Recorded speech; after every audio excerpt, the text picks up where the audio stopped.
the science and practice of enhancing human performance for sport, play, and life. Welcome to Perform. For the final time this season, welcome back, friends. I'm Dr. Andy Galpin. I'm a professor of kinesiology in the Center for Sport Performance at Cal State Fullerton. So far in the first season of Perform, we've talked about everything from muscle to the immune system to liver and lungs, metabolism, genetics, sleep, and blood work. And so I thought we have to end this thing on what I hate giving credit to because I'm a muscle guy, but probably deserves it, and that's the brain. There are obviously many factors that go into getting your brain to perform at its best, but today I want to focus specifically on what you can do from a nutrition perspective to reduce your risk of, as well as recover faster from brain injuries, concussions, and TBIs.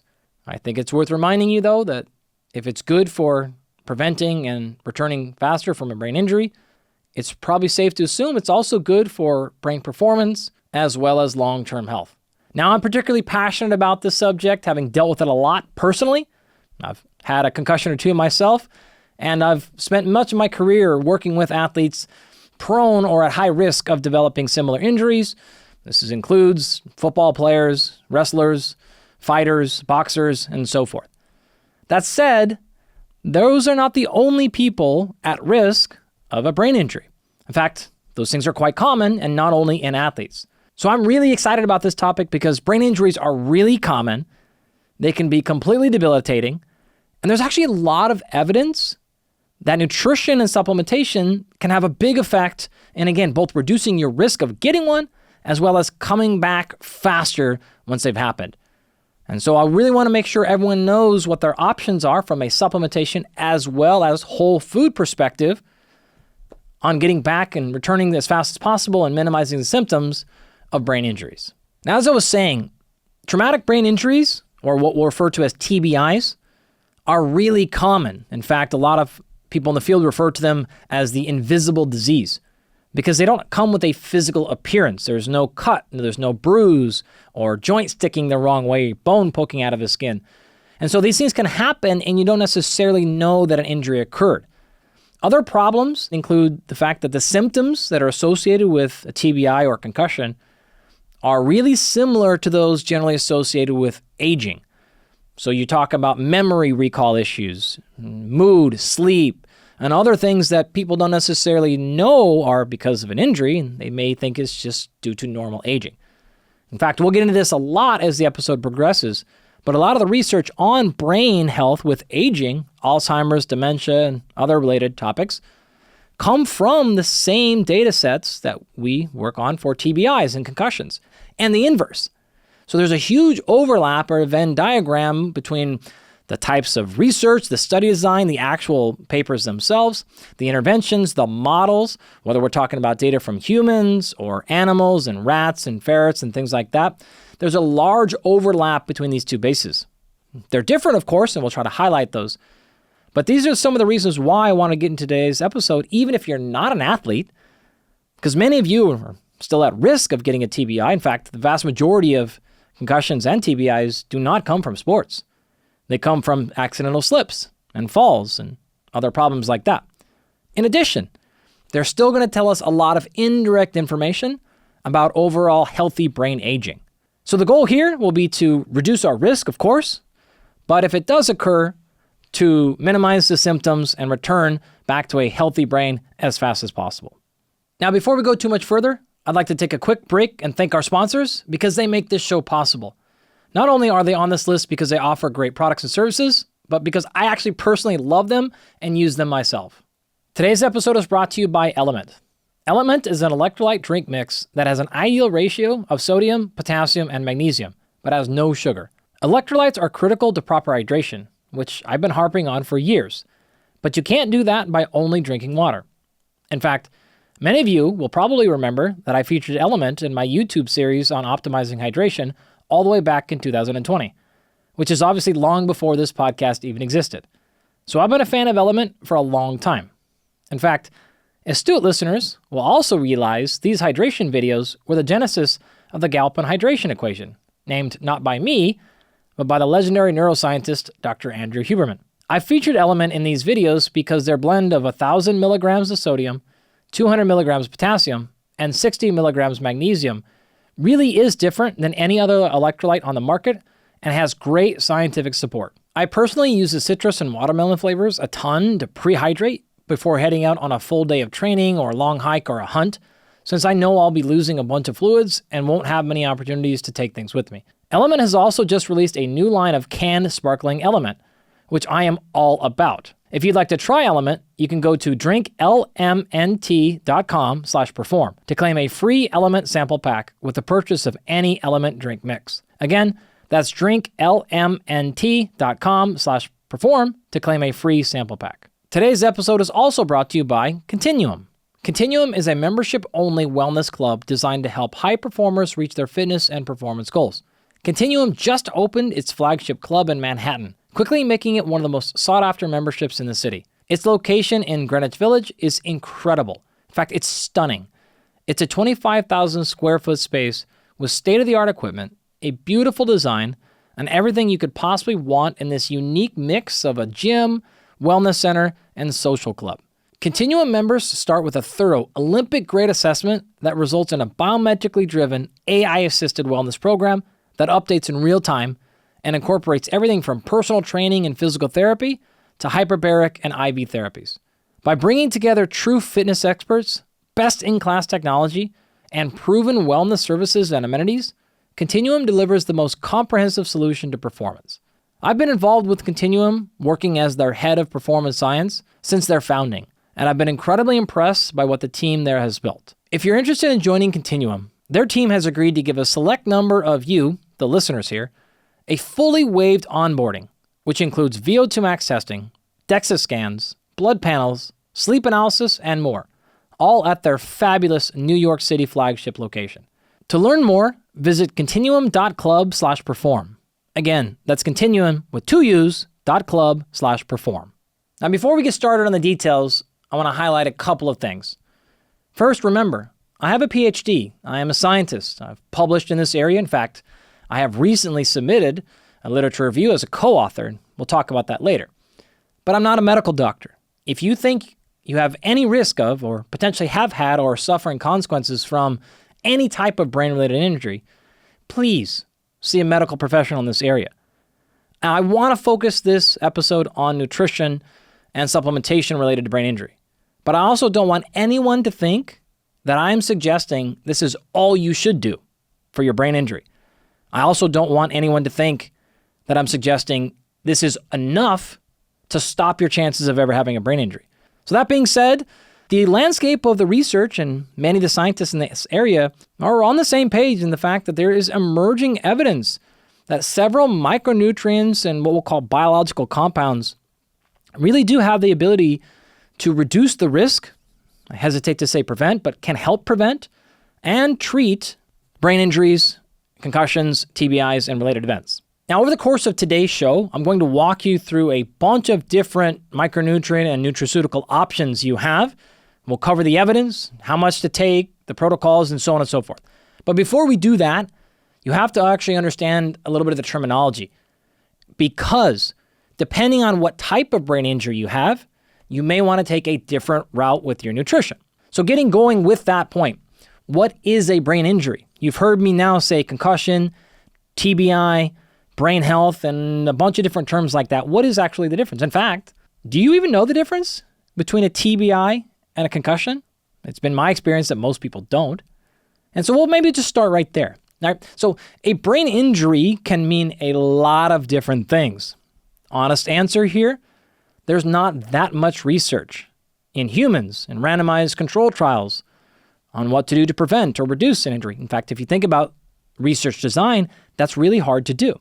The only way to execute these kinds of studies in humans is to set up an enrollment center, say at a hospital, probably around an area that has a lot of kids playing in sports, wait for people to show up with an injury, ask them if you can enroll them in the study, and go on from that. We can't go out and give humans head injuries and concussions. And so it's really challenging. It's hard to get an adequate sample size. And you're also relying upon those people coming into the study having the same type of brain injury. And we know that that does not happen. And so brain injuries themselves, there's a lot to learn, and there's lots of different types. It would be foolish to think that we know how to prevent all of them or recover from all of them. Some types of injuries we know more about. Other types we know way less. And so there's not one type, which means there's not one solution. And this is going to explain why almost always you will see mixed results. Easy example here. We're going to talk about one of the major problems that are associated with brain injuries is sleep. So supplements that help with sleep, therefore, are going to be helpful for folks who are experiencing sleep-related problems with a brain injury. However, if you have a brain injury and are not suffering symptoms of sleep loss, then a sleep aid may or may not actually work. If both those individuals, let's say we had two people, one having issues with sleep, one not, both enrolled in the same study, you're going to see the magnitude of effect of the supplement or the nutritional factor gets a little bit washed out. So those are common themes you will see. I won't bring this up again because honestly, I could do that with just about every single study, but it's something for you to really consider in the back of your mind. All right. Now, the goal then is to present to you information that I think has a strength of evidence. I'll explain to you what my criteria for a strong evidence is a little bit later, and things that I think kind of justify what we'll call low risk and high potential reward. And we'll typically break those down into things you can do before the injury, during or immediately after the injury, as well as long-term post-recovery. So you can think about that as pre, peri, or post, or simply preventative, and then treatments post-injury. So in terms of terminology, I'm going to try to be consistent with three basic phrases. So a brain injury is often broken up into three categories based on the severity. There's mild, which is the lowest, moderate, and severe. Now, fortunately, mild is by far the most common. In fact, some papers will indicate that over 90+% of brain injuries are qualified as mild. What that means typically is there is a 30-minute or less change in state of consciousness. All right? So if you were unconscious for a couple of minutes, you probably had a mild traumatic brain injury. Right? This is often associated with things like confusion or post-traumatic impact amnesia. Right? So you forgot what happened immediately afterwards, or you had a little bit of a time travel, as I like to call it. And this can occur for a couple of hours or even up to one day is the general line that we cross there. The overwhelming majority of recreational and sport-related concussions fall into this category. Therefore, almost always, though not always, but almost always, when you hear the word concussion, you can generally translate that into a mild TBI. Now, not all TBIs are concussions, but all concussions are TBIs. Okay, so one more time in case I lost you there. Concussion is effectively a mild traumatic brain injury based on those categories. If you had worse effects, so you were unconscious for longer or your amnesia will lasted longer, then you may actually be considered to be in a moderate category. So moderate technically is defined as a loss of consciousness or amnesia for somewhere between 30 minutes to up to 24 hours. Symptoms associated with this are more severe. It is headaches, confusion, dizziness, nausea, vomiting, slurred speech, drowsiness, difficulty concentrating, so on and so forth. And so another kind of back of the envelope way to differentiate between mild and moderate is mild, again, not always, but rough guidelines here. Mild is fairly acute. So in and immediately after the injury, you had symptoms, but then you're usually back to normal. Moderate often comes with downstream problems, not the injury themselves. So this is when you have behavioral changes because of the TBI. You've got, again, difficulty with memory that lasts a long time. That's, again, back of the envelope kind of distinction. If it is worse than that, we call it severe. That is technically a loss of consciousness or amnesia for somewhere between 24 hours to up to or more than 7 days. And moderate and severe also have similar dementia-like symptoms. Now, I mentioned this earlier, but think about this. Severe TBIs oftentimes come with memory and attention problems, decision-making problems, learning impairments, mood, big sleep disturbances. And so you can imagine somebody who's in their 50s, 60s, or 70s who start experiencing things like that. They may personally just think, oh, I'm getting old. Family members may think, oh, grandma's got, starting to show dementia signs. Could be possible.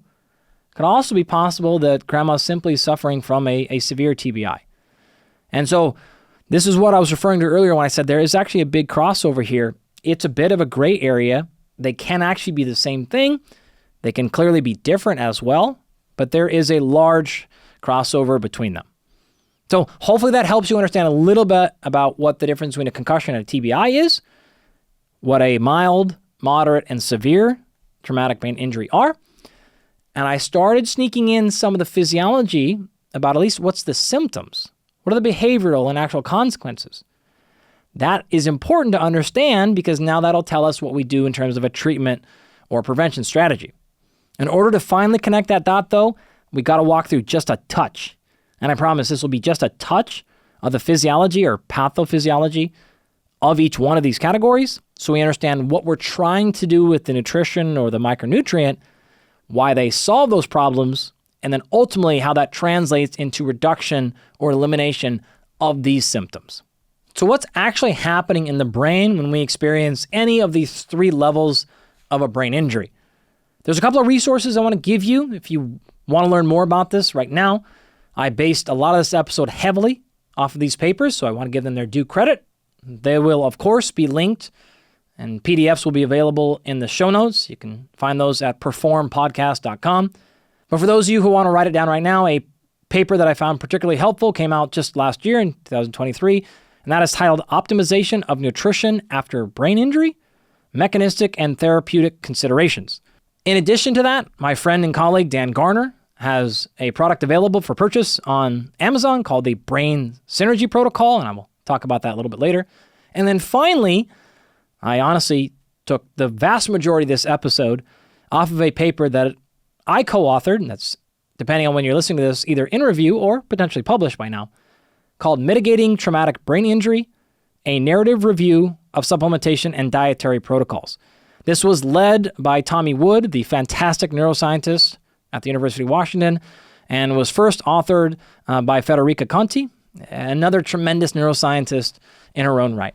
So they did the bulk of the work here. We contributed on this paper together, and I thought it was honestly so perfect for a show that I thought I'm just going to take this entire thing and make a whole episode out of it. But nonetheless, let's get into the paper right now. So what's actually happening in your brain when you experience an injury? Typically, we've been told that when you have some sort of injury, you have to go through this whiplash experience. So you have, a sudden stop. Your brain inside your skull continues to travel and then smashes up against your skull and then therefore has a bruise on the brain. And while that certainly can happen, that's actually probably pretty unlikely. Generally, what's going to happen if that occurred is you would see the injury site being on the outside, right? So you can imagine, let's just say the front of your brain smashes into the front of your skull. You would expect the injury to be right on the front, on the outside part of your brain. The reality of it is that's not where most concussions and TBIs occur. It generally happens more towards the middle of the brain. Remember, the outside of the brain is where your gray matter is. That's mostly where your neurons are. On the inside is the white matter. That's made of mostly fat, and it helps you conduct messages more quickly throughout the brain. See, what typically happens in brain injuries is you get more of what I call the accordion effect. And so you have so much fluid in your brain that if you were to slosh it around a little bit, there's not much room to slosh. And so it protects your brain from hitting the skull. But what can happen, though, is an intense pressure inside the tissue because it squeezes together and then gets expanded back out. Picture the accordion here, me taking my two hands, putting them closer together, smashing it, pulling it back apart. And so you have this kind of egg-looking oval of that is supposed to be your brain, and it gets smashed down into a vertical piece of paper and then extended way back out and stretched, and so on and so forth. So it's not the actual connection or contact to the skull that is always the issue. Sometimes it's that stretching and pulling and that pressure wave that causes the damage on the interior or various portions of the brain. And so the injuries are highly varied in the brain. It can be everything from a capillary or blood flow supply that is damaged or torn. The axon themselves can be torn. This then causes a host of issues that we'll get into step by step, but it's everything from temperature problems, energy problems, metabolism problems, inflammation, and physical structural damage. So many different options that can occur, but that's basically what happens for most, but not all. This is obviously a complicated area. I don't mean to oversimplify it. depending on if you had a single event, say a car crash or a single slip and fall, or numerous subconcussive events.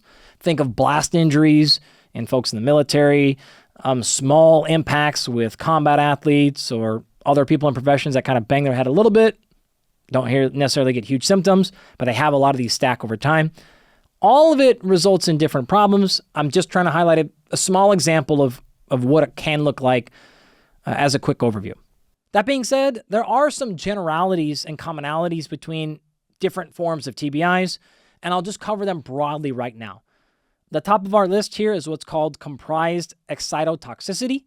I'll explain what that means later, but this is arguably one of the bigger problems you will experience. There are ionic disturbances, so your positive and negative charges get all messed up. There are blood flow to the brain, that's called cerebral blood flow, edemas and swellings, oxidative stress, inflammation, and then as I mentioned before, even damaged or even death in the cells that are directly in the brain or related to the brain.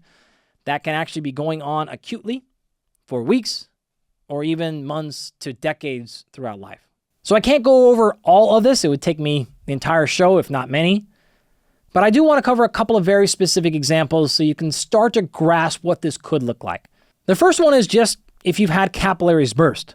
So remember, you have capillaries that surround all tissue in your body, and that's where all of your blood exchanges happen. So you have this network and this bed of capillaries that surround your brain. When those burst, you can't get nutrients and fuel in, and you can't get waste products out. And so the most fundamental problem here is you don't get oxygen to the brain. So we lose cerebral blood flow, we lose energy production because we're not getting fuel in the brain because we've physically torn capillaries. Right? If this was on your arm like it is on mine right now, you might have a purple and black arm. Thank you, Cam Haynes. But in your brain, you wouldn't see that. This goes right back to the invisible disease problem from earlier. More detailed example would be the following, though. Oftentimes, we'll break up TBIs into what we call the initial response and then the delayed or phase 2 response. So let's say you had some sort of direct hit. Again, pick your example. It might look something like this. Your initial response would be an overactivation of the neurons. That's right. The nerves that are associated with the injury area become overly activated. Now, this initial response is caused in large part by what's called overactivation of neighboring neurons. So you remember all the nerves connected one to one to one, they're not actually physically connected. There's a small space in between them. And they communicate by releasing what's called neurotransmitters. So what happens in this area is you have a damage to one, it over-communicates to the next one, and you get way too much neuron activity. That's called overexcitation, okay, or excitotoxicity, because you're excited so much that it comes to the level of toxicity. And excited meaning the neurons being too active. Now, this happens in large part because of a molecule called glutamate. You'll see this all over the TBI literature, supplementation, marketing, very common to be talked about because it is very real and very important. It's the main neurotransmitter that's responsible for this excitatory activity, okay? Now, this gets released. In response to that, we have a whole downstream cascade of problems. And this starts off as an initial response, and then I'll show you how this turns into that delayed phase response later. So we have this overexcitation. Now, if you go back to our episode on muscle, you'll learn more about how nerves and cells contract, why sodium and calcium and potassium and chloride are responsible for action potentials and so on and so forth. For now, sodium and calcium very specifically become overly activated. In fact, you literally oftentimes have damage to the plasma membrane. So the little thing that surrounds your cells gets damaged, it gets broken. And so because of that, the things that are supposed to be in the cell and things that are not supposed to come in the cell start leaking everywhere. So sodium and calcium start coming in and out of the cell in inappropriate manners. Now, this causes things that are eventually going to be cell death and degradation because of production of what's called ROS. ROS is ROS, a reactive oxygen species. So remember, oxygen is very reactive. It is good and bad. You have to have oxygen for fuel, allow you to create fuel rather. It's a byproduct needed to make aerobic metabolism. At the same time, excessive amounts of it are going to be damaging. This is how we break down tissue. This is how we create and clean out dead and debris cells. And so if we're generating way too much of this reactive oxygen species, this is almost synonymous every time with oxidative stress. These are kind of similar terms. Not the exact same thing, but pretty close. This also activates several enzymes that damage the cell structure. These are everything from what we'll call proteases. So an ACE is an enzyme that breaks down a protein, to lipases. These are enzymes that break down fats, nitric oxides, synthases, and endonucleases, and other things like that. A whole cask of enzymes that start breaking the thing down. You don't know exactly what's happening here, but the cell thinks that there's problems, because there are, and so it just starts activating cell death. So we're having issues with that. Okay. In addition to that, that calcium specificity becomes a problem because it alone harms mitochondrial health and efficiency. And so the cells that do stay alive start getting really damaged mitochondria. This is, again, because of a membrane damage issue that allows too much permeability of things in and out. And that, of course, eliminates or drastically reduces mitochondria's ability to work, which means your ability to make ATP. Remember, ATP is the cellular currency. It's the only way any living cell can create energy. And so mitochondria is not the only way we can make ATP. Hold on to that. We're going to come back to that. But it is a primary way, and it is the exclusive way in which we generate aerobic metabolism. So the way that we create fuel with oxygen has to go from mitochondria. So damaged or ineffective mitochondria is going to directly lead to reduced ATP production. Reduced ATP production simply means we have way more cellular energy in our brain. This idea of brain fog or fatigue or can't remember things, recall, executive decision, if you don't have energy, your brain can't think. That's quite literally what's happening. And this is why some of the supplements and micronutrients we're going to talk about later have such positive effect, is they help you restore what's called that energy balance. The damage occurred. You weren't able to get transportation of oxygen and things in. This allowed permeability of calcium. This allowed too much excitation, which means we're burning too much energy. At the same time, we don't create enough energy. And so we end up being in this really catabolic or negative energy state. And now we can't think well. We're dealing with signs and symptoms. And overall, more importantly, our brain is actually physically unhealthy. And so because your brain is measuring energy production at all times, it knows this imbalance is occurring. It's going to try to alleviate it. And the best way to do that is to ramp up energy production. But since it can't do it aerobically, it has to turn to anaerobic methods. And specifically what we're talking about here is anaerobic glycolysis. One more time, go back to our previous episode. I believe it was episode 2 on muscle. And we talk about the physiology and bioenergetics of how we use carbohydrates for fuel. It's the same. We're in the brain here. We're not in muscle, but anaerobic glycolysis is still anaerobic glycolysis. It's still the breakdown of carbohydrates for the production of ATP. So in this particular case, since the ability to store glucose in the brain is quite limited, and the amount that we can get into the brain through the blood-brain barrier is also somewhat limited, if we're only or mostly reliant upon anaerobic glycolysis, you can quickly see we're not going to be able to handle all the supply, because not only does the brain take an enormous amount of energy, it's in fact, depending on the situation, our most energy costly organ in the body, and now it's injured and it has more energy demands to recover, and it has less energy production, we're going to be really running into problems with our energy deficit. So to summarize all that, effectively what's happening here is you've got this disrupted cell homeostasis. This leads to all kinds of problems like cell death or apoptosis, DNA fragmentation, necrosis, cytoskeletal degradation, and a whole host of other things that are short and long-term. And that's just the phase 1 part. That's the initial response. From there, and once we've dealt with that, we now have to handle step 2, or the delayed or second phase, which is generally associated with neuroinflammation and prolonged oxidative stress. So what we're talking about here is this pervasive inflammatory cascade that is in combination with our metabolic changes specifically to the blood-brain barrier. Now remember, that's the thing that keeps things out of your brain and in your body and kind of keeps the separation there. If we've got a brain injury, we potentially have damage to that membrane as well. And so we've got excessive inflammation happening, not even talking about the acute response. Now it's staying there and persisting for days, weeks, months, or potentially even longer. This causes migration of what's called peripheral immune cells into the brain and releases a whole storm of cytokines. These are communication tools that come out of your body from one organ to the next. They're not necessarily good or bad, but in this case, it's so large and it's so extreme that it continues to exacerbate this inflammatory problem. This also causes activation of things that are called residual neural cells. There's a whole host of these things like astrocytes, complement proteins, and so on.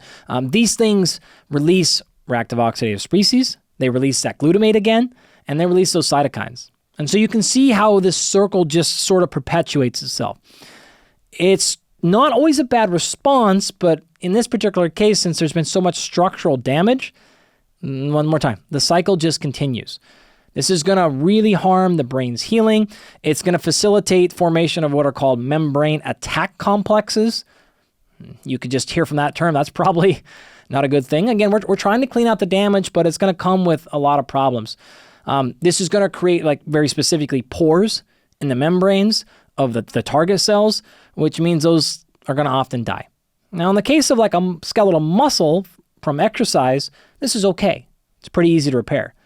But when it's happening in your brain, it's a problem, right? So overall, we've got that oxidative stress response, and that's going to start damaging fat, protein, and DNA. Remember, big portion of your brain is made of fat. So while we're typically not concerned about oxidative stress harming all the fat in our rest of our body, that represents a serious damage to our brain and one that potentially is not reversible. Now, I know I got pretty technical there. So if I lost any of you, don't worry about it. Just think about it this way. At the highest level, a TBI is going to involve some likelihood of a physical injury or damage. This could be your capillaries or any of your vessels, your blood-brain barrier, your membranes of your cells, your astrocytes, your neurons are actually physically torn. If you were a house, this would mean your windows are smashed, your door's broken, you got a hole in a wall. It's not a functionality issue, as it is an actual structure is broken and has to be repaired. Now, in addition to that, we're going to be dealing with a secondary problem, which is now because we don't have the physical structure to get in nutrients and get waste out, we can't make energy. So problem number 2 is a massive energy deficit. Your brain's going to try to get around it. It's going to start ramping up our less effective methods of producing energy, but it's never going to catch up. And so physical damage, number 1, energy deficit, number 2. Number 3, in response to number 1 and 2, is this prolonged inflammatory response. And so we're sending in molecules that let the inflammation continue, and they exacerbate it, and they start breaking down and killing and getting rid of actual tissue. And so the ones that maybe were not injured initially will be injured or removed entirely in the weeks to months because of this inflammatory response. So effectively, those are our 3 big problems, which means now we can talk about what nutrition options we have to solve or mitigate or at least attenuate, slightly reduce some of those issues. I'd like to take a quick break and thank our sponsors. Today's episode is brought to you by Momentous. Momentous makes supplements of the absolute highest quality. For example, we've long known about the numerous health and performance benefits of fish oil. I've personally been taking it for probably 15 years or more. Now, you can get fish oil anywhere, but personally, I only use Momentous because it's never once given me a fishy aftertaste, and more importantly, every single batch is NSF tested to ensure the lead and mercury levels are undetectable for purity and safety. Their fish oil is pure, potent, and sustainably sourced. Another major benefit is that you won't find any fillers in their fish oil. See, the dirty secret in the industry here is that most companies will add non-EPA and DHAs to their fish oil to keep their, quote, fish oil count high, but to keep the active ingredients and therefore costs low. And it makes you actually feel like when you're purchasing it, you're getting more fish oil at a cheaper price, but you actually have to double or triple your dose to get the same amount of active ingredient, which means you end up spending more money in the long run, or you don't, and you get worse results. If you want to give their fish oil a shot, or any other Momentous product, go to livemomentous.com/perform to get 20% off your order. Again, that's livemomentous.com/perform to get 20% off. Today's episode is also brought to you by Maui Nui Venison. Maui Nui Venison is my absolute favorite thing to eat, period. It's beyond delicious and the highest protein per calorie meat you will find. Maui Nui Venison is 100% wild harvested meat. not fenced, farmed, or fed in any way. And it is far beyond the quality of any beef, grass-fed or whatever, you've ever tried in your life. And I know because I grew up in the country and I've tried it all. It's easy to cook and tastes incredible. My wife and small kids absolutely inhale it. And the jerky sticks are a daily staple for me with 10 grams of protein and just 55 calories. I literally ate 2 just now, and I send it to school with my kids all the time. While Maui Nui venison offers the highest quality meat available, there is a catch. Supplies are limited by nature. Responsible population management means they won't go beyond the harvest capacity. Memberships are the best way to ensure that you can get the meat you want whenever you want it, so be sure to secure your spot now. Visit MauiNuiVenison.com/perform for 20% off. Again, that's MauiNuiVenison.com/perform for 20% off. Let's jump right into it with our very first nutrient compound, and that's creatine monohydrate. You're probably sick of hearing me talk about it because I've been doing it for so many years, but it's for good reason. There's so much data on it. It is by far the most widely studied sports supplement, and it's not even close. It's been studied in every population, healthy, diseased, young, old, men, women, kids, so on and so forth. And there's really very limited side effects, if any, that have been reported. Now, creatine itself is a naturally occurring derivative of 3 very specific amino acids, methionine, glycine, and arginine. These are really, really common.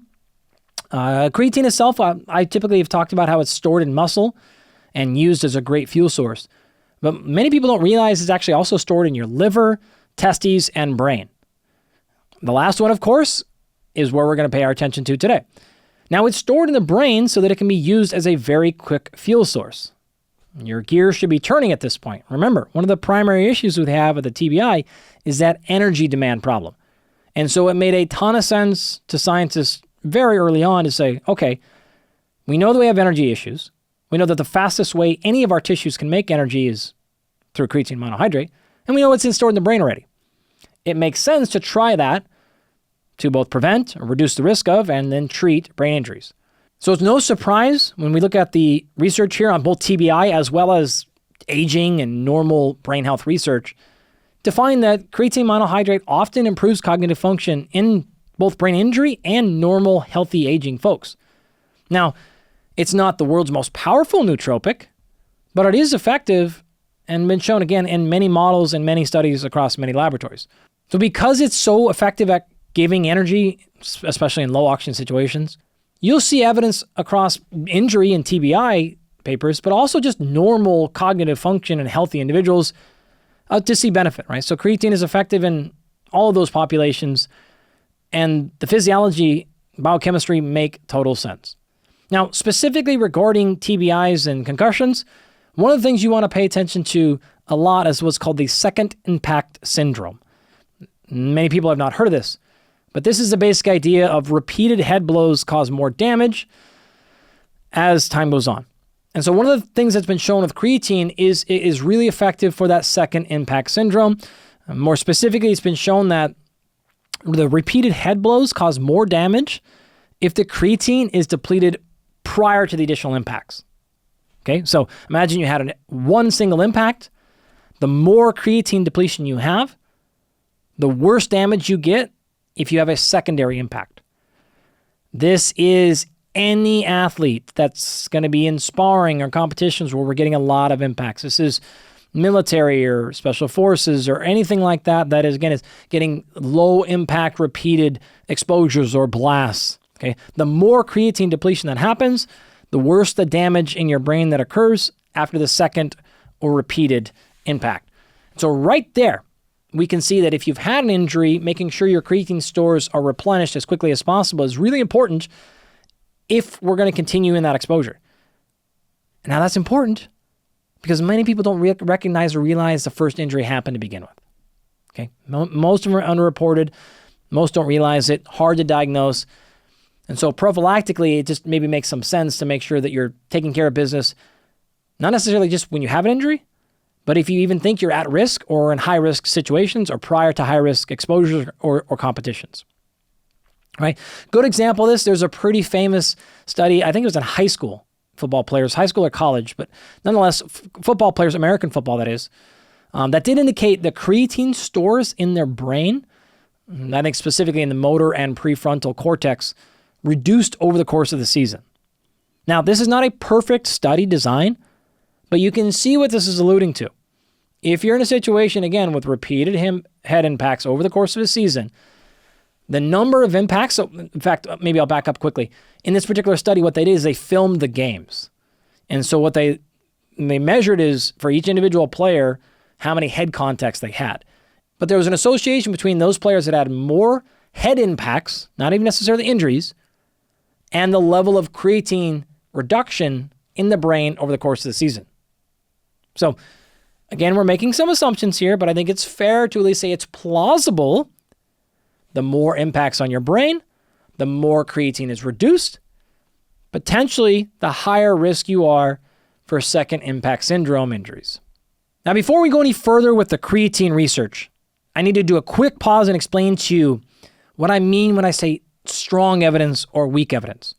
There's no perfect way to do that, but an easy way to roughly understand is called the strength of evidence scale. Okay, so I will abbreviate that and the rest of today's episode by just calling it the SOE, the strength of evidence. Okay, this takes into account research design, the quality of the relevant studies, the applicability to patient care, and a number of other factors. It's up to you ultimately to decide what is an actionable level of evidence or not. Some people that are maybe suffering from a brain injury consider a study in animals to be enough, and others want to see a randomized control trial in humans. That's not for me to decide, that's up to you, but I do want to share with you where the level of evidence is, and you can make your choice from there. So the SOE is on a scale of 1 to 5. A score of 1 is the best. That is the highest score possible. This means we see consistent results across multiple studies. We've seen it in both randomized control trials as well as systematic reviews, and so on and so forth. A score of, say, 4 or 5 would be the opposite. That would be our lowest score. Maybe there's evidence there, but it's from case studies or case control studies. Maybe it's mechanism only or some other model that's close. Maybe research from aging or dementia. Not the same as brain injury, but it shares some mechanisms. You get the idea here. So for example, the SOE for creatine monohydrate is a 2. My opinion, personally, that's pretty good. Summarizing the collective evidence here, there's been a lot of research on everything from kids to rugby players to mountain bikers.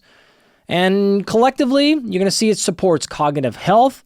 It's been shown actually in psychiatric disorders. There's, I believe, 2 randomized control trials that I'm aware of that have found 5 grams of creatine per day added in addition to antidepressant treatments, improved depressive symptoms. Right? So take that for what you will. And regarding TBIs and brain injuries, there's an argument we can make here for preventative use, specifically for neuronal damage and injury. There's been shown to reduce cortical damage following a TBI by anywhere between 35 to 50%. That'd be 50.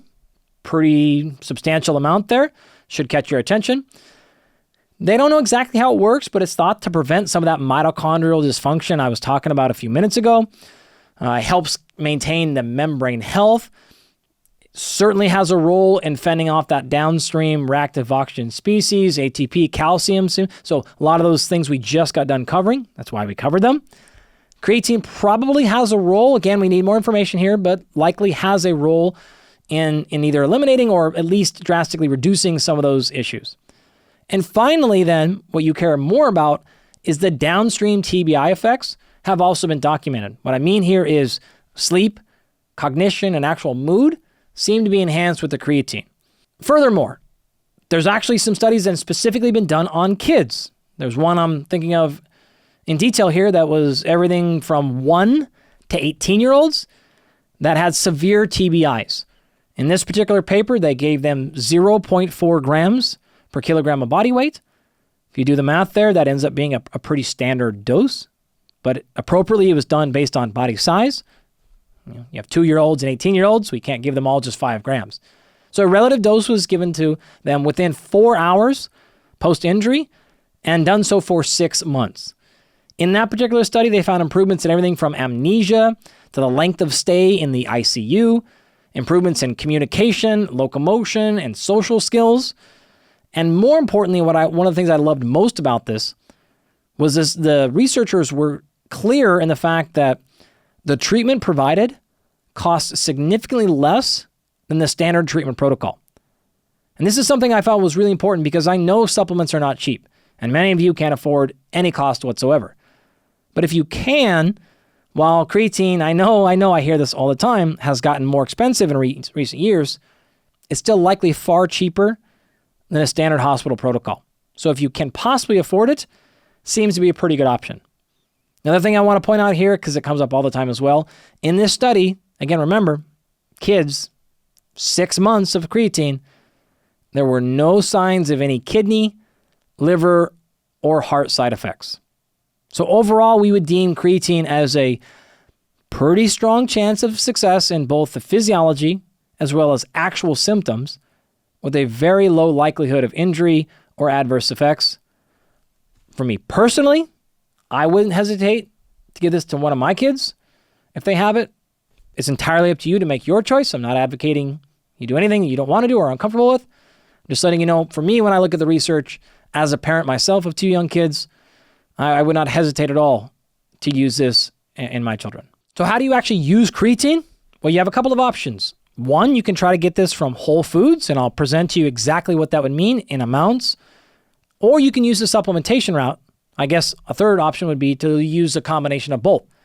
So most of the data on creatine monohydrate for brain injuries, they're typically using dosages of about 20 grams per day. Now that's 4 times the typical dose you'll see for performance benefits. So this is one of our major things we have to pay attention to. This is not a dosage that's just your standard 5 grams, 5 grams, 5 grams. It is much higher for the brain health benefits. Now, oftentimes that's a little bit challenging. And so you'll see typical protocols, instead of taking 20 grams at once, are things like 5 grams administered 4 times per day, right? So the benefits are typically thought of as both acute and chronic. I know I have said many, many, many years now that a creatine is not an acute thing. It's not caffeine. You don't take creatine right now and feel this big stimulation effects. It takes weeks or months to build up. However, one paper that came out recently kind of shook everyone's world, a 2024 paper. Get just one paper here, so temper a little bit. I'm tempering my own expectations, but a recent paper suggested that a very high dose, I think it was 0.35 grams per kilogram of body weight, was enough to attenuate the drop in cognitive performance after sleep deprivation. So you take people through sleep deprivation, the next day you give them this giant bolus of creatine, and those that took the creatine had less of a cognitive drop from sleep deprivation. I actually think the benefits started at about 3.5 hours and lasted up to 9 hours. So potentially, say something bad happened and you didn't get a great night of sleep, and you could take this maybe 20-gram dose in the morning, and by noon or so, or for the rest of the day, you might have some improvements in cognitive function. That's the first paper I've ever seen that I'm aware of to show an acute effect of creatine. But since that was so dramatic, I wanted to make sure I drew it to your attention. So to me, you have an option there for brain health. And now if we consider this in context of the episode of today, even getting this creatine in immediately potentially has a brain impact. And that's why I wanted to bring that study up as it relates to the current topic. Other studies have found that 20 grams per day for 7 days enhances cognitive function. This is specifically the mountain biker study I'm referring to. And so generally, me personally, this is not the studies, this is me personally, based on the work that I've read, I think 5 to 10 grams per day is probably plenty for most people as a prophylactic. So kind of an ongoing option to be at that number. That said, and again, candidly, this is what I do for my athletes. 7 days or so prior to a high-risk situation, a competition, something like that, a race or an event, we're going to up that dose to 20 to 30 grams for that 7 days. All right. Again, one more time, when I do that, it is hard to choke down 20 grams at once. That's a handful of scoops. And so we'll often try to get 5 to 10 grams in the morning, 5 to 10 grams at night, and split up the dosages throughout the day, simply from my practical perspective. Now, one of my favorite sayings is there are no free passes in physiology. Creatine is not perfect. It's not a panacea, and there are some potential risks. The biggest one is GI distress. Some people have gas or bloating or stomach cramps at even 5 grams a day. So taking them to 20 or 30 may cause some serious issues. It's not that frequently reported. I've never experienced it. I can't think of a situation where I've ever had an athlete or client report it, but it is a real thing. It is pretty uncommon, but it is reported. And so you will want to pay attention to that. Outside of that, there isn't really any documented problems associated, even with high dosages, 20 plus grams a day, for years. There have been studies in kids, elderly, various what we'll call risky or unhealthy populations for many, many years. You can look all across basically all those studies, and you just won't find really any other adverse events outside of the possible mild or moderate GI distress. Now, if the supplement does give you GI distress, or you can't afford it, don't have access to it, or for any other reason just don't like supplements, you can theoretically get here with food, but it is admittedly very challenging, especially for those vegans and vegetarians, because the primary source of creatine from food comes from muscle or meat. The most common places of creatine in meat are going to be things like beef, chicken, salmon, tuna, cod, and they mostly have somewhere between 400 to 600 milligrams of creatine per 100 grams of meat. Now, I know in America, you're thinking, what the hell is 100 grams? The rest of the world knows exactly what that means. But 100 grams is about 3.5 ounces. Okay? A typical serving size at a restaurant is, 7 ounces or so.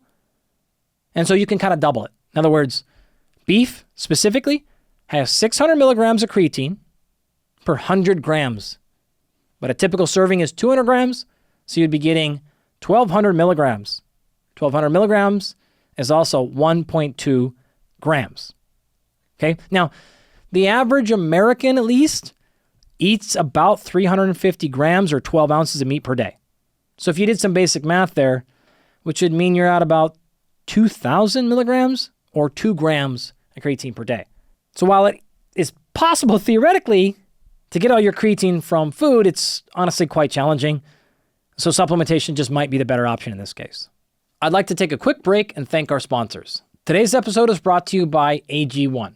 AG1 is a foundational nutrition greens supplement. That means AG1 provides a variety of vitamins, minerals, probiotics, prebiotics, and adaptogens in an easy-to-drink greens powder. Initially, I was very skeptical of AG1, as I am with all supplement companies, frankly. But after months of discussions with their lead nutrition scientists and the team at AG1, I've been impressed by their commitment to sourcing the highest quality ingredients and rigorous testing to ensure that every single batch is free of banned substances, allergens, heavy metals, microbes, pesticides, herbicides, residual solvents, and mycotoxins. It's even earned the prestigious NSF Certified for Sport third-party testing approval. Now, AG1 is not a replacement for eating whole foods, but it is a great way to fill in the gaps, and it's been a big help pushing some of my clients just in the right direction for eating more high-quality foods because it helps them with cravings, digestion, and many other benefits. Now, not everyone needs to consume greens powders, but if you're going to do so, you better make sure it actually includes the ingredients that it claims to, and that those ingredients are of the best sourcing. If you'd like to try AG1, you can go to drinkag1.com/perform to receive 5 free travel packs plus a year's supply of vitamin D3 plus K2. Again, that's drinkag1.com/perform to receive 5 free travel packs plus a year's supply of vitamin D3 plus K2. Today's episode is also brought to us by David. David makes protein bars unlike anything I've ever encountered. They have an amazing 28 grams of protein, only 150 calories, and 0 grams of sugar. That's right, 28 grams of protein, and 75% of its calories come from protein. This is 50% higher than the next closest protein bar. Honestly, it's the best tasting protein bar I've ever had in my life by a mile. Now, I don't usually talk about products before their launch, but these bars by David represent a meaningful breakthrough in both macronutrients and taste. And when you guys try it, you will know what I mean. After lots of research and development, these David protein bars are releasing to the public in September of 2024. The macronutrients, one more time, are 28 grams of protein, 150 calories, and 0 grams of sugar. And they do this with excellent ingredients. If you're interested in trying these bars for yourself, you can go to davidprotein.com/perform to purchase, if possible, or be notified when they're available. Again, that's davidprotein.com/perform to purchase, if possible, or be notified when they are available. Our next topic is fish oil. More specifically, what I mean here is DHA and EPA. DHA is accumulated in the brain. In fact, it's about 10% of your brain or so. So it makes a lot of sense that this one's going to be pretty important. It's critical for everything from neurological function to injury risk, metabolic rate, prevention of neurodegeneration, aging and brain health, and Alzheimer's, dementia, so on and so forth. Incredibly important to actual structure. EPA is a little bit different. It's mainly involved in vascular function, inflammation, oxygen delivery, nutrient delivery to the brain, and so on and so forth, right? So these are typically tied together, so I'm not going to really differentiate them, as most omega-3s come with both EPA and DHA. Now, while I said earlier that creatine is by far the most studied sports supplement, because it is, omega-3s are by far the most studied regarding traumatic brain injury. There are dozens and dozens of studies, systematic reviews, randomized control trials on omega-3s and brain-related injuries and various head traumas. However, you might be surprised to know I'm not aware of any direct evidence of omega-3s and TBIs. So this is a great example of me saying, hey, look, there's still a lot of good tangential or indirect evidence here. So much, I feel like it's overwhelming, but not necessarily that much directly on TBIs. For the reasons we described earlier, they're just hard studies to carry out. In general, what you're going to see is, frankly, they work. They work for both pre and post impacts. The SOE is technically 3 here, and you generally see main effects and benefits from cerebral perfusion. So this is getting that blood and oxygen and flow of nutrients in and out of the brain. Remember, the primary cause of injury there is that structural, that tissue and that axon shearing, that kind of ripping apart. And so what that does is cause that cascade of secondary insults that mismatch the blood flow and the metabolic demand. We talked about that earlier. Omega-3s land right on that problem for solutions. And the reason is it helps dramatically with what's called arterial pliability and compliance. And so when we're having issues getting blood in, the arteries can either be broke or damaged or stiff, and omega-3s really help it become more pliable and open and close more effectively, is one way to think about it. It's also why you see so much evidence and research on omega-3s for heart health and blood pressure and so on and so forth. Has the same effect, essentially, in the brain. Other thing it does that's a huge benefit outside of that cerebral perfusion is it modulates inflammation post-injury by regulating that ROS, reactive oxygen species. It interacts with all kinds of cytokines like interleukin-1 and TNF-alpha, if you're familiar with those. If not, don't worry about it. Even actually, there's one in particular called NF-κB that brain folks will know exactly what I'm talking about here. This actually functionally, it affects gene expression of a bunch of inflammatory things, so it kind of cuts off inflammation at the genetic level. So lots of ways that it has an impact. To give you a couple specific examples, one of the most common issues associated with TBI long-term is called atrophy of the hippocampus. Now that's associated in one of the areas that's mainly responsible for learning and memory. And we know that those are problems, right? We know that higher omega-3 intake is associated with a bigger hippocampal volume, right? So we have cross-sectional studies here, longitudinal ones that suggest, again, people that consume more tend to have a larger hippocampus. And we also see a significant increase in these areas at the dosage of about 2.2 grams per day, okay? 2.2 grams of fish oil per day associated with a bigger hippocampus, therefore potential to improve or enhance our learning and memory. Similar things have been done with memory specifically.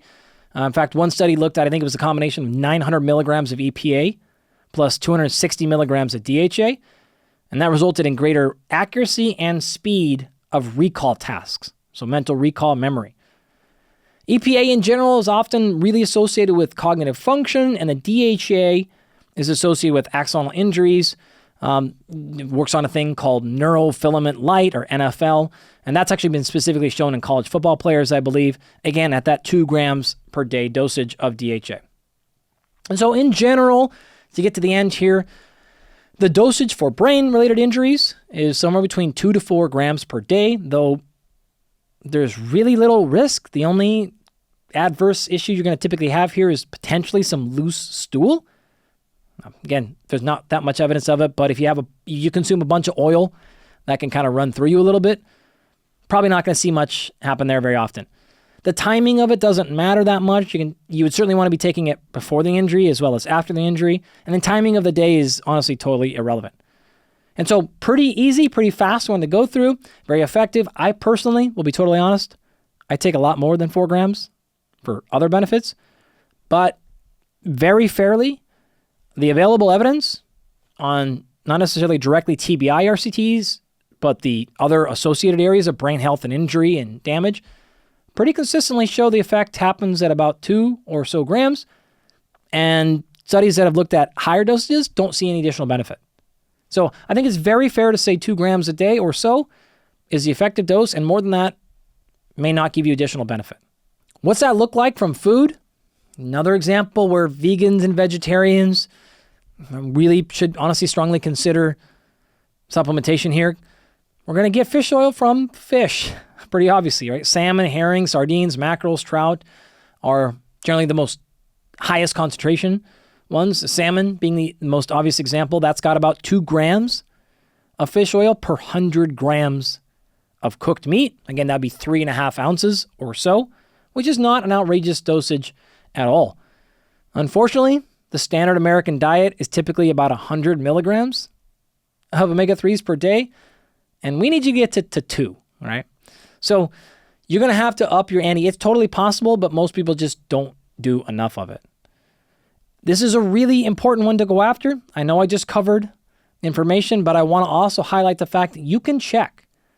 What I mean by that is, unlike creatine, where it's going to be really hard to measure your creatine monohydrate, especially in your brain levels, you, as a preventative strategy, should look at your omega-3 index and identify whether you have problems, because there's a lot of evidence to suggest if you go into a brain injury with a better omega-3, the brain injury will be less significant. So our starting place here is to actually not go into the injury with a problem. I mentioned this, but I'll be more clear. The omega-3 index is not a perfect way to measure it, but it is an effective blood test you can get done. And what that's going to effectively tell you is the percentage of EPA and DHA that's in the membrane of your red blood cells. And there's been a handful of studies on this that are quite impressive, in my opinion. Studies on football players and even basketball players have found that the vast majority of them have an omega-3 index of less than 5%. Optimal is like 8 to 10, maybe even 12.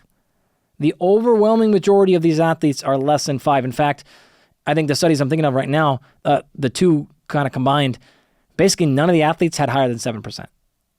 Again, 8 to 12 is what we're looking for. In fact, the reason we're doing that is because there's been known and shown documented cognitive benefits at 10% plus, even as low as 8% plus. So in these studies, no athletes are there. In fact, most of over 50% of the athletes in these studies had an omega-3 index of less than 4%. So it is really, really, really common in our athletes to see omega-3 status being really insufficient. And the same thing has happened in the general population. So you can 100% achieve enough for brain health through food if you'd like. You just need to make a concerted effort for it. And you can see and go back to hear the dosages. Or you can use supplements or a combination. But you absolutely want to make sure that you're doing this prophylactically, as well as if you do experience an injury, getting right on the supplementation as quickly as you can. Next up is what's called vitamin B2 or riboflavin. We're going into riboflavin next because it is a requirement for proper DHA utilization. Here's what I mean. There's some really nice studies showing that if you give people DHA, but they have insufficient B2, B6, B9, B12, and choline, they won't integrate that DHA into their brain. So it's really, really hard technically to get the DHA to integrate into the phospholipid membrane without these B vitamins. And so part and parcel to our appropriate omega-3 status is making sure we're not vitamin B deficient. And specifically in this case, we're talking about riboflavin. So it is a coenzyme for ATP production. It's a part of many of our energy production cycles. It's also highly responsible for glutathione. You'll hear me bring this up again, but glutathione is our chief endogenous antioxidant. It's the big whopper, okay? So going back to our problems associated with injury, Riboflavin is going to play a role in two of those ones, energy production as well as inflammation or antioxidant capacity. So really helpful from that regard. Right? Since we know TBI has metabolic problems, it makes sense that these B2 and other B vitamins are going to probably play an important role. The SOE on riboflavin is a 3. Now, personally, that's enough for me to take action. You're welcome to choose your own level of action on our score here, but I have utilized and will probably continue to utilize riboflavin for head-related injuries. There's great data in rat studies that have shown riboflavin helps with some of the behavioral modification issues associated with downstream TBI problems. Humans, there's not that much research, candidly. Again, that's why it has an SOE score of 3, not 2 or 1. And what we do know is there's kind of 2 studies in particular that are classic, and they both used about 400 milligrams per day. One of them is a bit older, 1998, I think it was published, and it was actually in migraines. And what it showed is that it was safe and well tolerated. Now, interestingly, this was followed up in 2023, and they gave, again, 400 milligrams. I think they actually did it twice per day instead of once per day, starting 24 hours after injury. I think they had 50 plus people in the study, and they're all about 20 years old. Now, in that, they found a significant reduction in the number of days of recovery by about half. So the group that did not get the supplement, the typical recovery day was 22 days long. The supplement group, it was cut down to 10. So this was a very, very, very impressive result. And so it seems to be a somewhat high reward, low risk option. Additionally, the other B vitamins like B6 and B12 have probably more limited research, but they're really plausible. They're also really safe. They've been studied a lot in a lot of unhealthy or risky populations, and they just don't really have that many negative side effects. So sounds logical to try these ones. There is a little bit of work here, particularly what I'm thinking of is some rat studies in cases of things like folate deficiency. When that happens, a little bit of a background there, when you are deficient in folate, you have higher levels of what's called homocysteine. And homocysteine is highly associated with additional oxidative stress and a whole host of other negative health cascades. So really high homocysteine is bad news. Right? Homocysteine is often also elevated when B vitamins are too low in general. That alone is associated with neuropathy of TBIs, brain atrophy, cognitive decline with aging, and so on and so forth.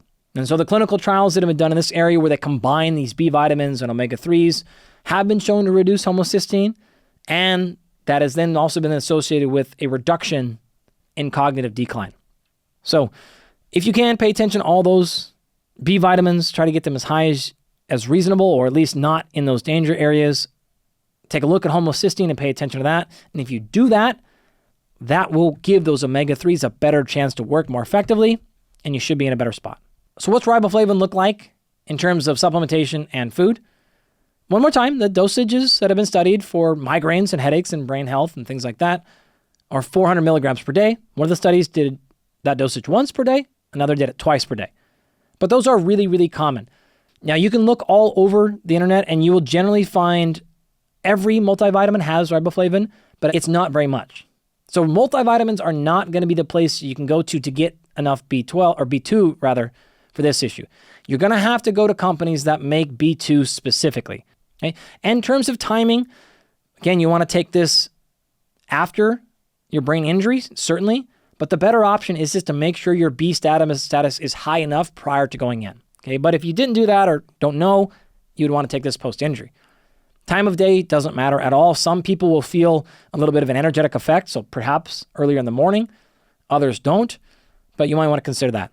I'm not aware of any risks associated with it. Obviously, everything has some risk at some dosage in some people, but for the most part, there's very little harm here. B vitamins typically don't have many issues if you overconsume them, outside of perhaps wasting your money, I guess, if you want to think about it that way. But there's really very little consequences at reasonable dosages, so you should be okay there. If you want to get this from whole food sources, this is where things like liver come in handy, or fortified cereals.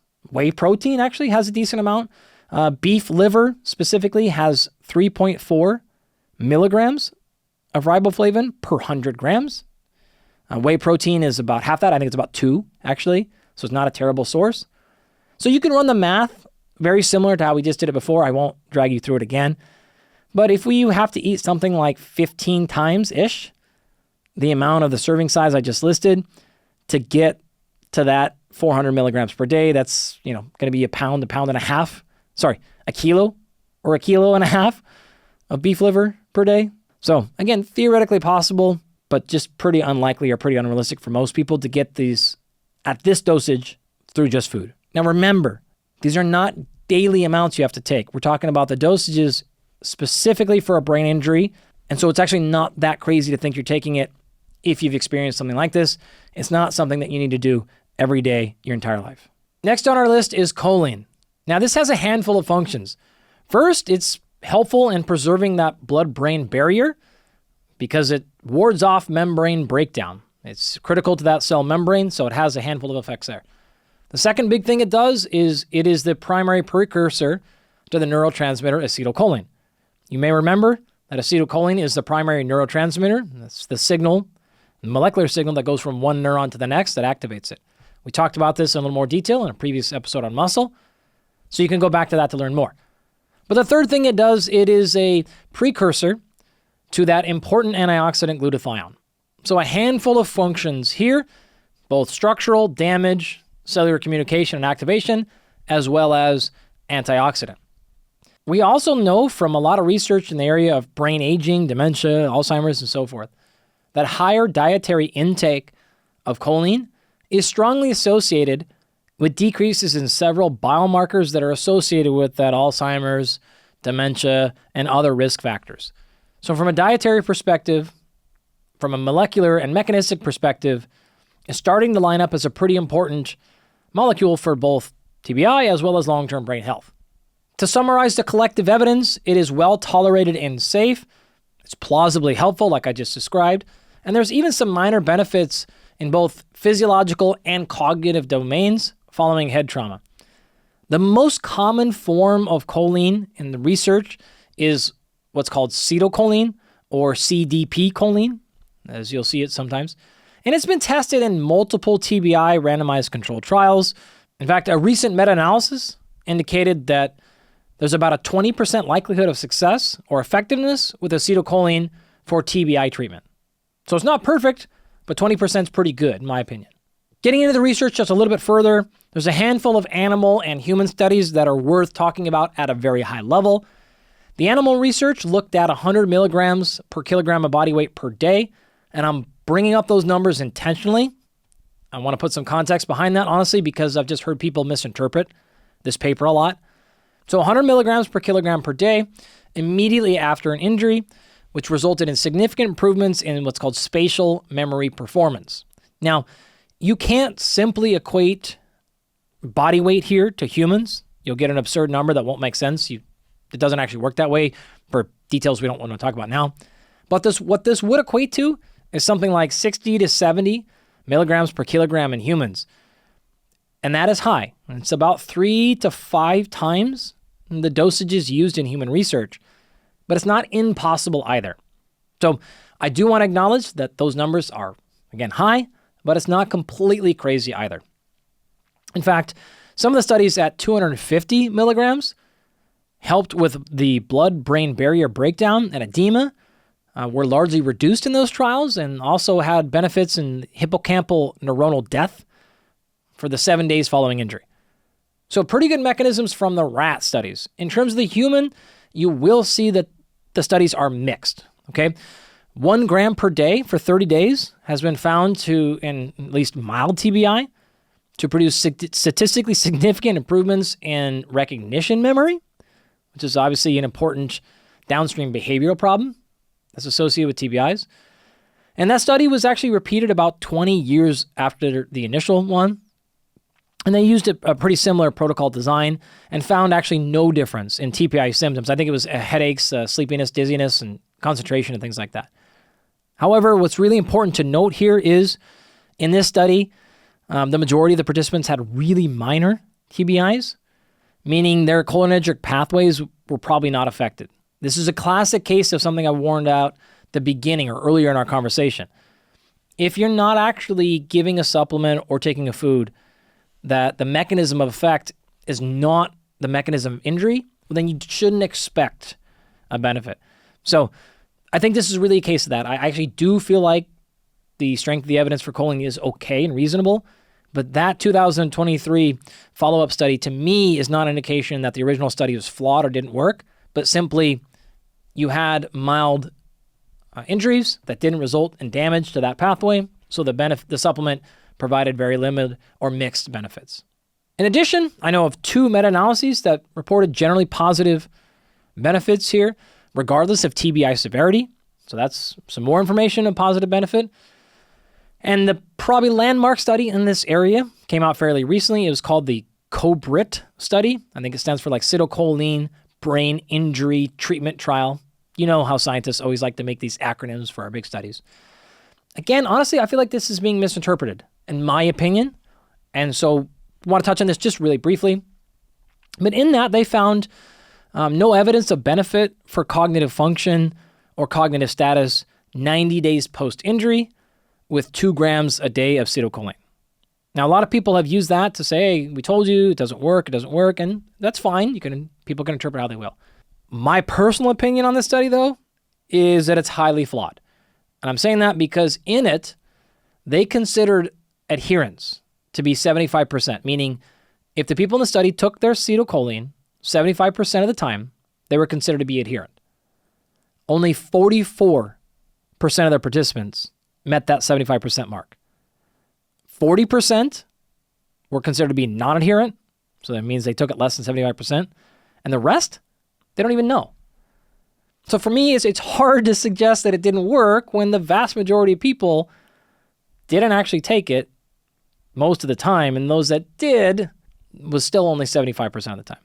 So cool study, helped add a lot of information, in my opinion, to the database, but I don't think it should be interpreted as saying that choline then therefore doesn't work, or it's a myth, or any of those other more extreme interpretations of these data.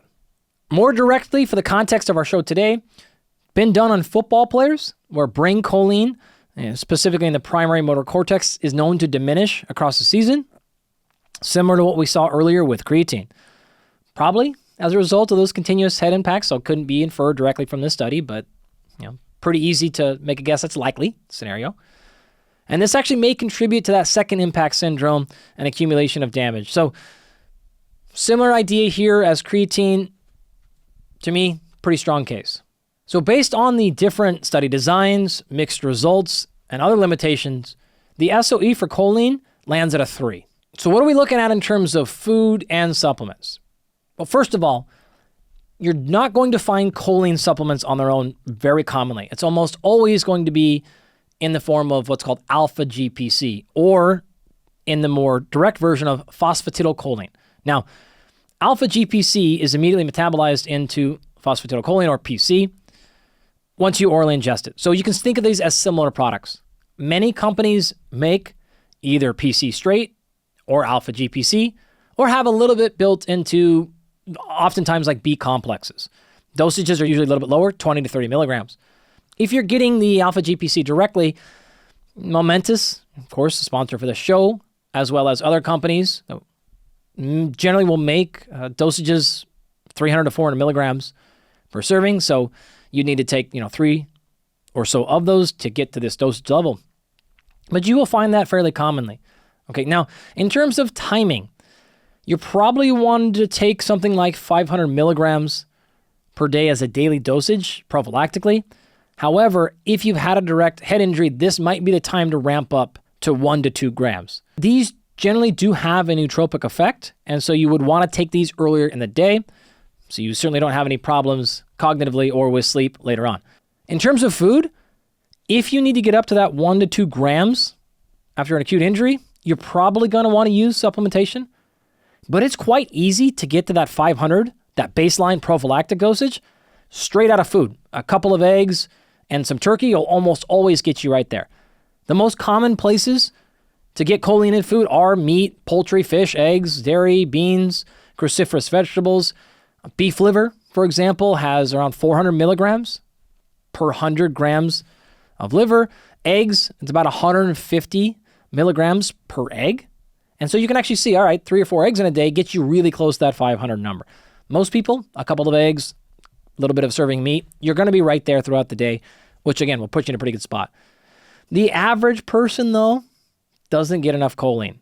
Typical numbers in men is around 400 milligrams. Women, it's about 300 or so, which is well below the AI, or adequate intake, which is 550 for men and 420 or so for women. So you would have to probably do something in the neighborhood of like 12 eggs to get you to that 2 grams of choline per day. So like I said, totally fine to get this from food as your normal baseline health strategy, but if you did want to get those upper dosage with an acute injury, you're probably going to have an easier time getting a little bit of supplementation rather than trying to eat 14 or 15 eggs in a day. All right, moving on to our next one. We're looking at branched-chain amino acids. To clarify, when I say BCAAs, I'm almost always talking about 3 amino acids in particular: isoleucine, leucine, and valine. Now, leucine is the primary driver of muscle growth or muscle protein synthesis, which is why there's so much steam behind BCAAs for muscle growth. We'll talk about those details later, but in general, if you get enough protein, BCAAs are not really needed for muscle growth. That said, it does something different in the brain. The human data do suggest that the severity of your TBI symptoms correlate well with the degree of BCAA suppression in the brain. Bigger drop in BCAAs, more symptoms. The BCAAs have 2 big effects. One of them is the fact that they are what's called a nitrogen donor, and the other is that they help transportation interference across the blood-brain barrier. So let me walk you through what those mean really quickly, as it's important to understand why they actually work in this case, but perhaps are not so important for muscle growth. Now, when I say nitrogen donor, what I mean is they are specifically used, as in broken down, to give off nitrogen, which can be used for glutamate and GABA. I already talked about glutamate earlier and how that is a primary problem with extreme excitotoxicity. So getting too excited, turning too many neurons on. Now, both GABA and glutamate are heavily involved in TBI pathology, like we just talked about.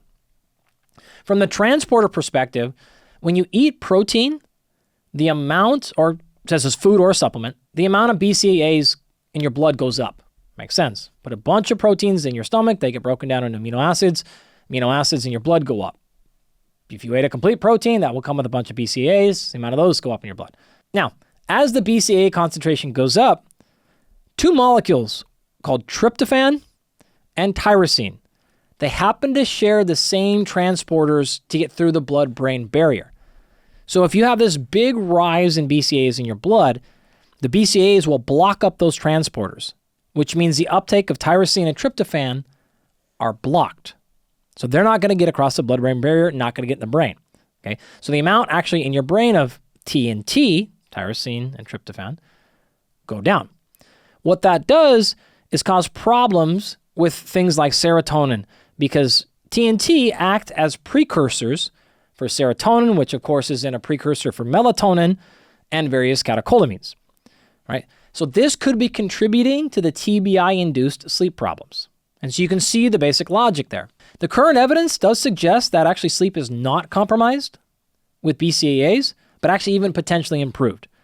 I know of actually a study coming to mind right now that looked at 30 grams of BCAAs administered twice per day, found it actually improved insomnia and other latency-related issues.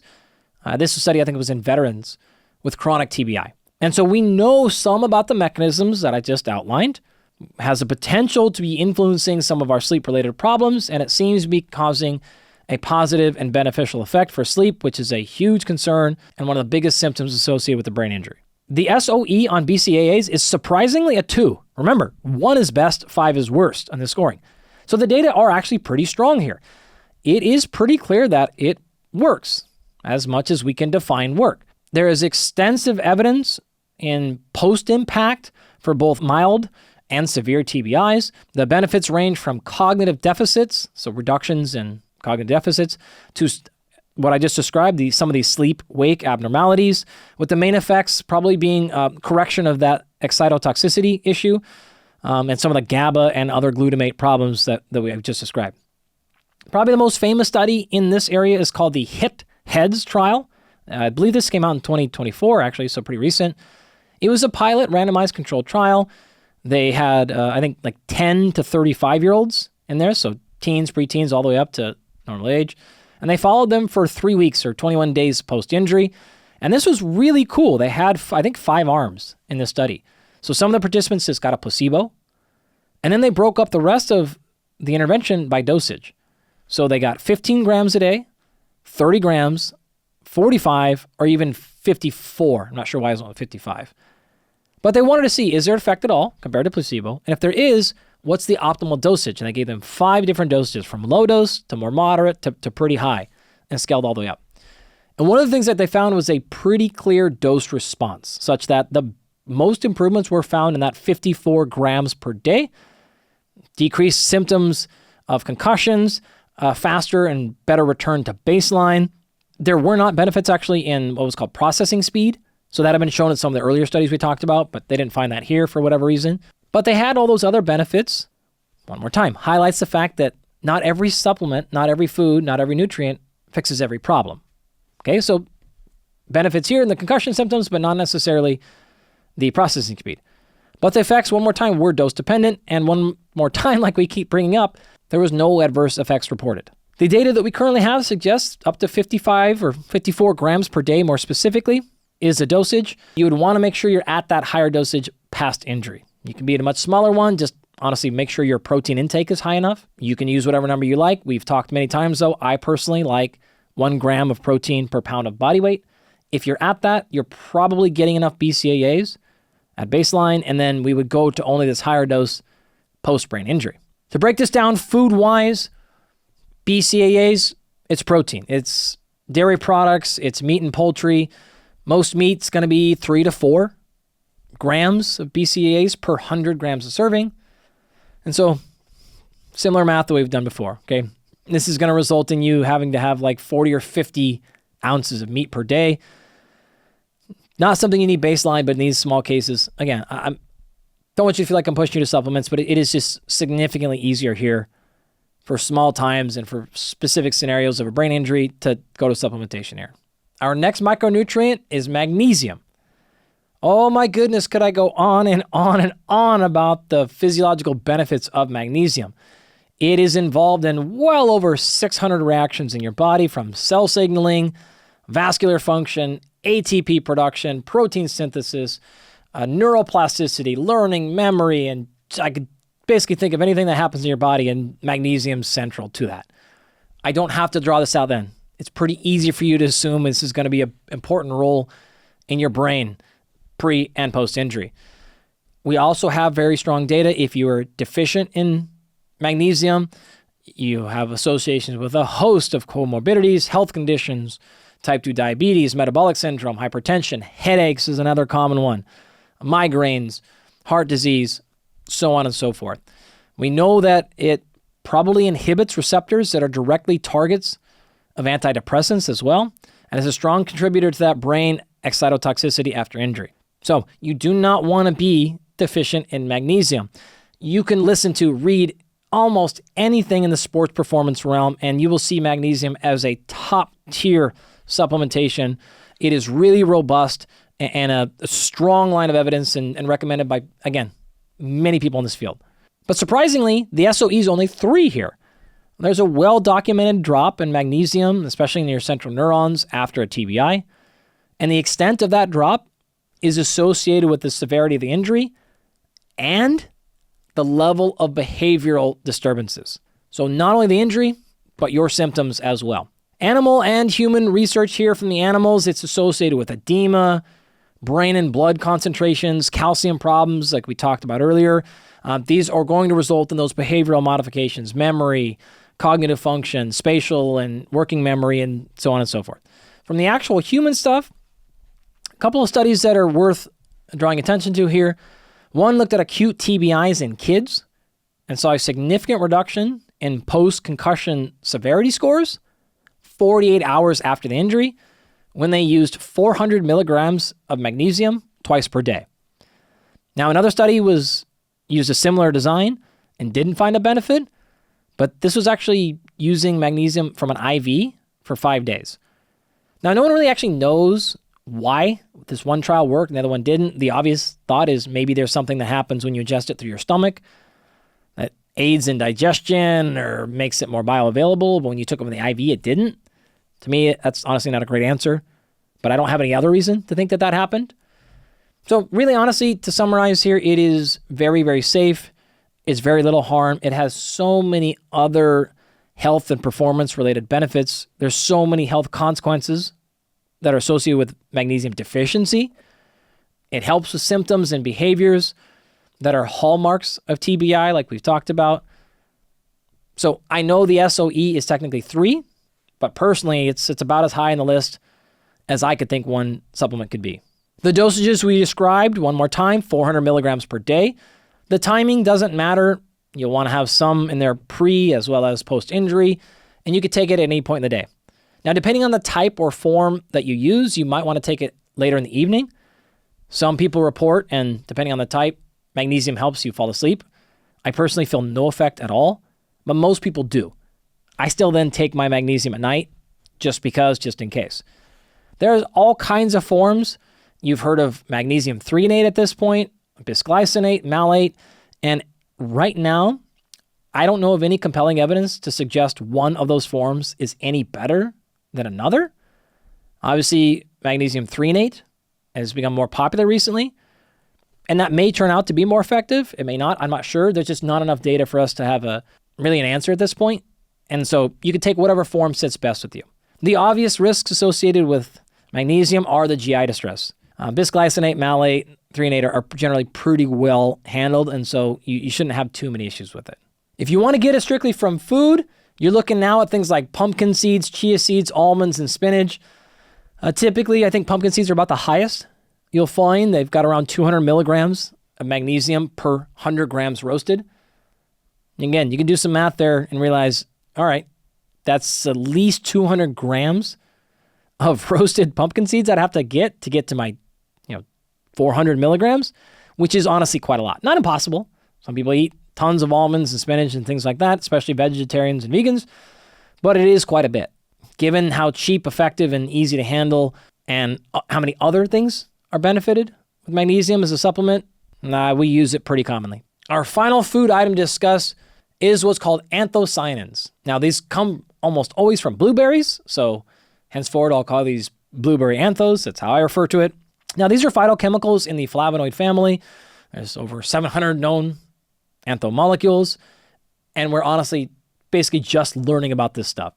So we have a ton of improvements needed, a ton more analysis and understanding of mechanisms and so on and so forth, but there's enough here to go on at this point.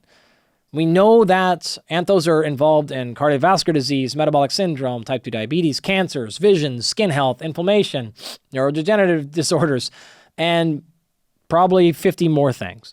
Really ubiquitous, really robust, and critical to a bunch of human functions. TBI specifically, animal research here, blueberry supplements or blueberry extracts post-injury have been shown to improve what's called brain-derived neurotropic factor, or what you may have heard of as BDNF, which is inversely correlated with indirect markers of memory, performance, and cognition. Now, a similar study has found that blueberries also protect against oxidative stress, which makes a ton of sense. You've all probably heard about the antioxidant properties associated with blueberries and blueberry extracts. So this is no surprise for most people. The SOE for anthos is a 3. And in terms of human data, I don't think there's a single RCT, randomized controlled trial, that exists for blueberries and TBI at this point.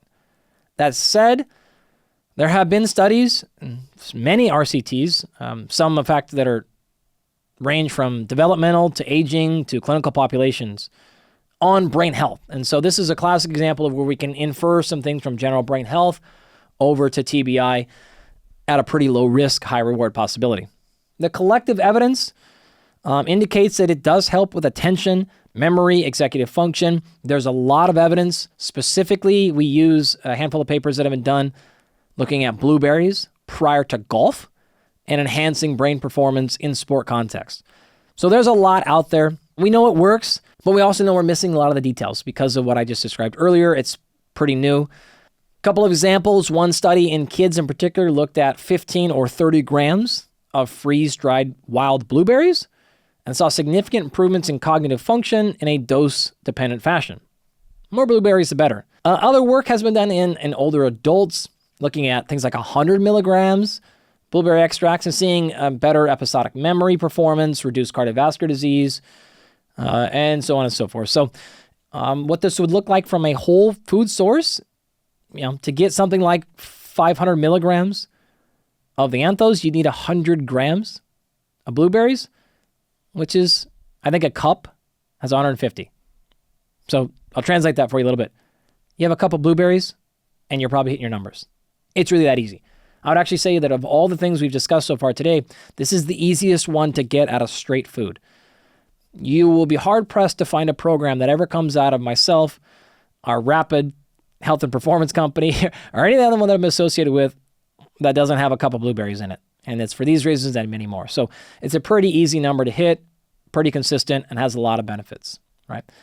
I will also tell you, people love to give blueberry oils the credit here, but it's not the only food item that's got the anthos in it. Strawberries, cranberries, they have it too. There's not as much data. I don't actually know if there's any data, but I imagine if they did those studies, you'd probably find the same benefits. So I'm actually not as particular on this one. I don't have evidence to support myself, but I don't think it's that big of a stretch to think the same chemicals in this case that are in blueberries probably also exist in raspberries and strawberries and other similar forms. So we will spread our berries out, but if you want to stick to giving all the love to blueberries, you're not going to hurt my feelings. As far as I understand it, that represents all the evidence on food-related items one can take for brain health, TBIs, and concussions. The only thing I'm aware of that's actually detrimental for brain healing is caffeine. And there's enough evidence here that this is probably pretty bad news when trying to heal from a brain injury. It causes neurovascular constriction. It leads to less blood flow. We know that caffeine consumers are more susceptible to diminished emotional health, bad sleep quality, depression, and somatic symptoms with brain injuries. And so what my recommendation here would be overconsumption is the problem. Do not overconsume caffeine if you've experienced a brain injury. I don't think there's any reason to think caffeine consumption is going to give you more risk to have a brain injury, but if you have one, you want to make sure you're really careful. Ask your doctor, check in there, but that's the only one on our list that we have reason to think that you should avoid. That concludes today's episode on nutrition for brain injury, TBIs, and concussion. I think it's worth reminding you, though, that if it's good for preventing and returning faster from a brain injury, it's probably safe to assume it's also good for brain performance as well as long-term health. My goal of today, as always, was to provide you with a ton of information so that you can be excited, you can learn, you have some things to try, but to also be fair with the state of the data, and you can make your decision about what you want to do or not do based upon that. Given this was episode 10, not only are we done with today's discussion, but we are done with season 1 of Perform with Dr. Andy Galpin. I can't thank you all for the support. I seriously was overwhelmed with comments from people I know, don't know. It blew past my expectations. And so I really just cannot thank you all enough. If you're a new listener, and this is maybe your first episode, you can go back and check out all previous 9 episodes on performpodcast.com. You can check out the notes. You can go to YouTube and you can see the exact sections of a particular video if you're interested in that. And we've made it as easy as possible, hopefully, for you to go straight to the information you're looking for and not spend time on things you are not. I can also share with you another fun announcement, and that is that season 2 is officially been confirmed. It's going to be coming out pretty soon. If you want to know more about when that does hit the radio waves, you can stay tuned, of course, on my social media, but also I would recommend signing up for our newsletter. Finishing us up here, I cannot conclude this season without some very specific thank yous. First of all, to all the sponsors, it was overwhelming, your support. The people jumped on board quickly and were really, really helpful. So this show would not have existed without them. So I know ad reads are a thing, but please do me a solid. If you enjoyed any part of any of the episodes of the season, go check out the sponsors. They really are phenomenal products. I got to thank my special man, Vindog. You know who you are. Helped me a ton in preparing for this. He's not the front of the camera kind of guy, so appreciate it, Vince. Natasha, of course, my wife, super, super supportive, and all the time it's spent to come up here and get this stuff done. My students, former and past and current, could not have done any of the stuff that allowed me to be up here without all of your support and truly doing all the work in the lab. Same thing for all of my colleagues and fellow scientists whom helped me directly with this show or indirectly, and that I stole your research or read it at least and was able to have information to share with people. So science is not easy, and a lot of times people don't get the credit for it, and I thank you all for your contribution. All of my teammates and colleagues at my companies, Rapid, Health and Performance, Biomolecular Athlete, Absolute Rest, and Vitality. Again, tons and tons of support for everyone, so I appreciate that. And then finally, of course, my man here, my boys here at SciComm, and of course, Dr. Andrew Huberman. Love you all, super appreciative of it. Thank you all so much for joining on this ride, and I'll see you next season. Thank you for joining for today's episode. Our goal is to share exciting scientific insight that helps you perform at your absolute best. If the show resonates with you and you want to help ensure this information remains free and accessible to anyone in the world, there are a few ways that you can support. First, you can subscribe to the show on YouTube, Spotify, and Apple. And on Apple and Spotify, you can leave up to a 5-star review. Given that we're a new podcast, subscribing and leaving a review really does help us a lot. Second, please check out our sponsors. The show would not exist without them, and they really are exceptional products and services. And then finally, you can share today's episode with a friend who you think would enjoy it. If you have any content questions or suggestions, please put those in the comments section on YouTube. I really do try to read these and see what you have to say. If you have yet to sign up for our monthly newsletter, you can do so at performpodcast.com. Our newsletter provides episode summaries with the key takeaways for each and every episode of the podcast. This includes topics like how to improve your VO2 max, how to build muscle mass and muscle strength, how to optimize your sleep for high performance, and much more. To sign up, just go to performpodcast.com, click newsletter at the top of the screen, and then enter your email address. Once you sign up, you'll receive access to all of our newsletters. I use my Instagram and Twitter also exclusively for scientific communication, so those are great places to follow along for more learning. My handle is Dr. Andy Galpin on both platforms. Thank you for listening, and never forget, in the famous words of Bill Bowerman, if you have a body, you're an athlete.